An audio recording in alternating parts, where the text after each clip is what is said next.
And our next story is about the latest controversy swirling around Leonardo DiCaprio. As wildfires ravage parts of Los Angeles, the Oscar-winning actor has decided to flee Hollywood on a private jet. While thousands of residents scramble to evacuate the area, the A-list star, accompanied by his model girlfriend and his family, boarded a luxury jet bound for Mexico. DiCaprio, the self-proclaimed environmental warrior, has spent years preaching about climate change and sustainability. However, critics have been quick to point out that the same man who lectures about carbon footprints might need to rethink his own. Here's more from Tinseltown.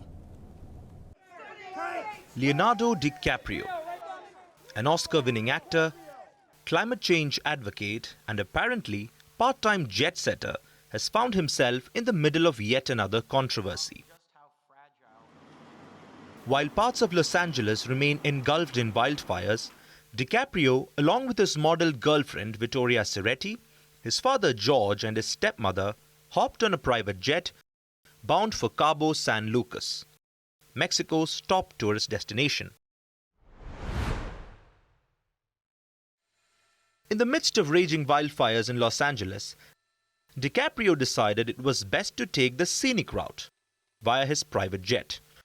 With flames consuming acres and acres of land, DiCaprio and his glamorous entourage were seen boarding a jet for a quick getaway to Cabo San Lucas. Forget fighting fires. Leo's headed for the beach, likely with a pina colada in hand. After all, what's more eco-friendly than contributing to the carbon footprint of an entire island while trying to escape the chaos you have spent years preaching about?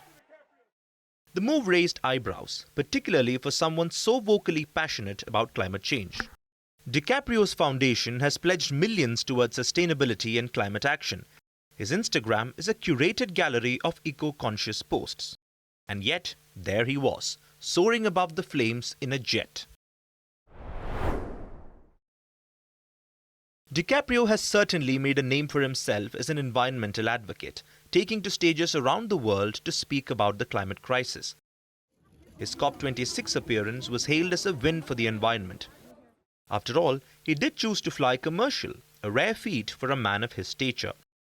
Yet, let's not forget the numerous times he's been caught flying around the world in private jets, from New York to Cannes, often in the same breath that he lectures the masses about the perils of carbon emissions. In 2014, DiCaprio famously flew down to Brazil in a private jet for the World Cup. He and his friends then stayed on the world's fifth largest yacht. That too owned by a UAE-based oil tycoon, and they sailed around Brazil from Rio de Janeiro to Sao Paulo. In 2016, DiCaprio set yet another not-so-green milestone for a Green Award. He flew an additional 8,000 miles from Cannes to New York and back to get honored with a Climate Change Award. First, he attended the Cannes Festival in France. Then he flew to New York City in the US to accept his Green Award. And then he hopped again on his jet for Cannes for a fundraising event. Quite a traveler the Revenant is indeed. There is no denying that DiCaprio's heart is likely in the right place. He advocates for electric cars, takes the occasional bike ride, and even rides a Prius. But when your carbon footprint has been inflated by an endless series of private flights, yacht trips, and multiple homes, it's hard not to feel a little skeptical. After all, preaching climate change from the comfort of a private jet feels a tad off-brand. Let's face it, DiCaprio's attempts at eco-heroism often seem more like a PR stunt than genuine effort. For every tree planted, there's a jet engine burning through gallons of fuel. For every climate summit speech, there's a yacht somewhere idling in the harbor. In the end, Leonardo DiCaprio's private jet fiasco is just another chapter in the ever-growing saga of celebrities who preach one thing but do another. From breaking news to the day's biggest controversies,